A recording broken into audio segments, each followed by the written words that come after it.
Right then, it's almost that time of year, the bit between Christmas and New Year. No one really knows what day it is. All we really want to do is sit in front of the telly and eat a few leftover pigs in blankets. Yeah, but if you're wondering what to watch this Twixmas, Sîan is taking us through some of 2025's top series. He's seen all of these, haven't you? And I would watch some of them again. Would you? I'm excited about sharing this. OK, so talk us through. I totally agree, Ben. And I think what's so good is a lot of these are very hyped, talked about shows, but you might have been too busy earlier in the year to watch them. Now's the perfect time. You're off work, you can relax. So let's get stuck in, let's get binging. And actually, I'm going to start with one that Queen Camilla has said she's a massive fan of. Did you love Rivals? Oh, Loved Rivals. So good, so well cast, so funny, but such a gripping storyline. Queen Camilla was friends with the late Dame Jilly Cooper, who obviously wrote the series and wrote the books. And I just think it's one of those where it started off as a bit of a guilty pleasure for people and then became, I am hooked, give me season 2. I didn't have any guilt, no, by the way. Did I. It was just a lot of pleasure. Right from episode 1 of the Concourse. Scene 1 in the plane. Right, on the plane. I'm like, this is so brilliant. The music was great. The acting was great. It didn't take itself too seriously. Brilliant.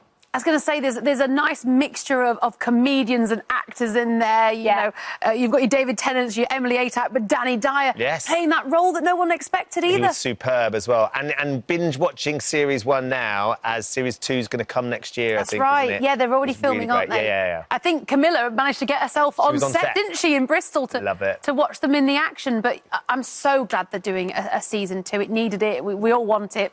So that's something to get excited about. And I would rewatch that, actually. Yes, I would as well. OK, so if you want something a bit more thriller vibes, and this was very talked about last year, and I know you interviewed them, Playing Nice with James Norton. Yes, James and Neve came on the show, and we've had a chat to them about it.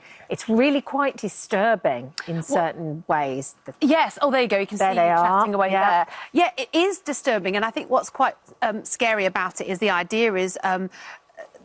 they've gone, 2 couples have had a baby and their sons have been mixed up in the hospital. They've taken home the wrong child, which is every parent's worst nightmare. What's scary is although this isn't based on a true story, it's based on stories that have happened, and it happens more often than we'd like to imagine. Statistically, it happens, doesn't it? It does. And they are brilliant in it. It's just that one of those really twisty, grippy thrillers. But remember them coming here and they were saying about how much they were enjoying going to Cornwall. Yeah. And they were all surfing every day. And so they had this kind of like dark kind of drama that they were doing on one hand, and then on the other it was just... joyous filming experience. It's one of those where you'll get so invested, won't you, in the characters, and the person that almost becomes the bad guy, and you're like, you hate him, and you're like, oh. In fact, the best way to sort of sell this is just to watch a bit of the trailer, have a look. There's no easy way of saying this, but we have reason to believe Theo is not your biological son. What are you talking about? We think you left the hospital with another couple's son, and they left with yours. I'm the other dad. We would like to keep Theo. And we want to keep David. I think it's wonderful how we all seem to get on. We see David and Theo as... no part of our family. Oh, it just reminded me how good it was. Yeah, so and good. How it makes uncomfortable it makes you feel at certain points. Yeah, it's a perfect binge watch. 4 episodes. It's on ITVX. Yeah. It's just you'll watch them all in one. You will do all of them. If you can. Yeah, absolutely. Every single one of those actors is amazing. I agree. Cast beautifully. Yeah. OK, let's talk about something maybe a bit more action-packed. And I know, Ben, you're a big fan of this. Paradise on Disney+. Oh my goodness! This was just an extra. From the minute you start watching this, you are in. It's a great time to do this now because you had to wait because they didn't all come out at the same time originally. To watch the whole of Paradise, it was absolutely fantastic. The end of it is incredible as well. So the idea, because you can probably explain this more than me, this is one of those where I've seen that season 2's coming out. I felt so passionate that I've missed out on it. I will be watching season 1. But the idea is that is it almost post-apocalyptic, or something's happened and... Yeah, I kind of don't really... In case anyone's not watched it, you don't really want to say what's happened. Sure. Because you start watching it and you're trying to work out what's going on and how they're doing it, and then slowly but surely you realise something dramatic has happened somewhere in the world, and what you're watching isn't what you think you're watching. All is not as it seems, and you can see the characters just trying to work out how things are... It's so cleverly written, and it looks beautiful. It's incredible. He sold that. Are you on a percentage? I should be. I should be. I want a part. I want a part. We actually have got a little trailer, and it shouldn't spoil too much. Let's have a look at this. There's moments in that when you're like one of those brilliant things, your mind gets blown by what they've managed to do and how they've done it. It's really clever. OK, I'm in for that one too, in my pyjamas. I'm totally sold on that one. So that is Disney Plus, and they've teased season 2 coming in 2026, so great to get into it now. More of a funny rom-com vibe, if that's more your thing. There's Nobody Wants This. This is on Netflix, and it's quite a lovely, it's a very silly concept in terms of two unlikely people that end up together. So you've got a sort of quite a raunchy sex podcaster who's very open and, you know, I suppose frivolous in that way. Quite graphic. Yes, maybe that's she does a podcast with her sister. That's right, and there's no holes barred.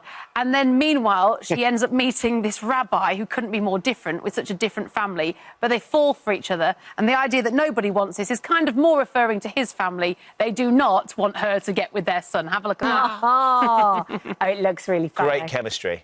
Yeah, and what's good about this, I think, if you're into that kind of thing, you don't have to wait. Season 2 dropped earlier this month, so get into season 1, go straight into season 2. Bring it out. Enjoy it. Brilliant. Right, Apple TV, I've been trying to get you two to watch this. I've been banging on about it. The Studio, I know you'll both love it.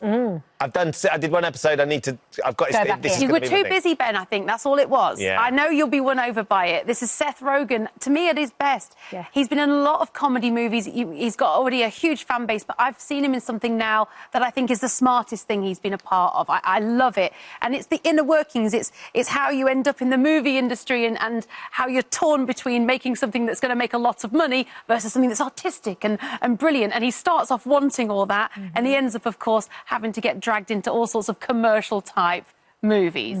It's brilliantly done. The cast is amazing, and every episode is kind of its own thing. There's a storyline that goes through. You've got people like Catherine O'Hara in there. You've got Catherine Hahn. You've got Charlize Theron, Zoe Kravitz, Martin Scorsese, Zac Efron. Who's the guy from Breaking Bad? He's so brilliant. Bryan Cranston. He is so brilliant. He's in the first... Did they play themselves in it? Yeah. Well, Brian actually plays more of... I think he plays more like a studio... exec or something. Exec. Yeah. What's great is he's in the first episode and he's really funny in that, but he comes into his own the last 2, and it's almost at a big movie event in Las Vegas. And his role in it is almost on par with... We know when Leo DiCaprio played Wolf of Wall Street? Yes. When he was absolutely... Oh, he loses it? Yeah. Wow. He plays it so well, and and the whole thing's about to go to pot. So if that hasn't sold it, I will give you a little trailer. Have a look at this. OK, this Twixmas, I'm going to do that. Ready for that one as well? Just like Brian doing the breaking down. Yeah, you're going to both absolutely love it. Yeah, Ben, give it another chance. Go again. I know you'll love it. And finally, last one laughing, if you just want good old-fashioned laughter from start to finish. This was so brilliant on Prime Video. It's so good. And the idea is as simple as that. You've got a load of fantastic comedians, all your favourite faces, trying not to laugh with some of the funniest people in the room. I mean, for me, Bob Mortimer's face makes me laugh. Oh, and the songs. All of them. And the magic. Oh, he's just brilliant. Have a look at this. 10 comedians and one objective. Do not laugh. You're not allowed to giggle. You're not allowed to smile. Time to start the game. This is our job, Jimmy. No, we're going to change the rules now because you said that. Oh, this is a funny lot. Secret celebrity crush. Who's yours? Jimmy. What? He looks like AI. I'm a trained actor. Breathe. Not in that dress, princess. Why won't you look at me? You're not answering me.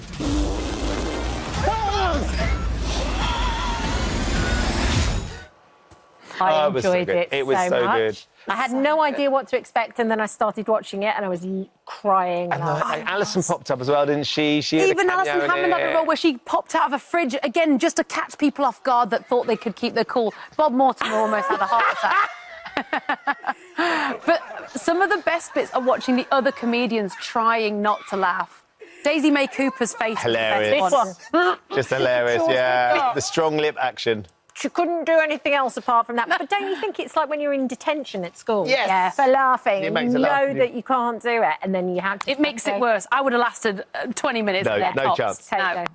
Thank you, Sîan. Landman as well, which we didn't get to, but on Paramount is easily the best TV show at the moment. You were Landman saying about Series that, almost like Yellowstone.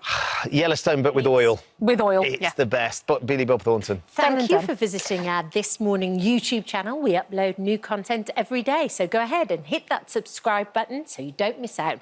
And we'll see you in the morning.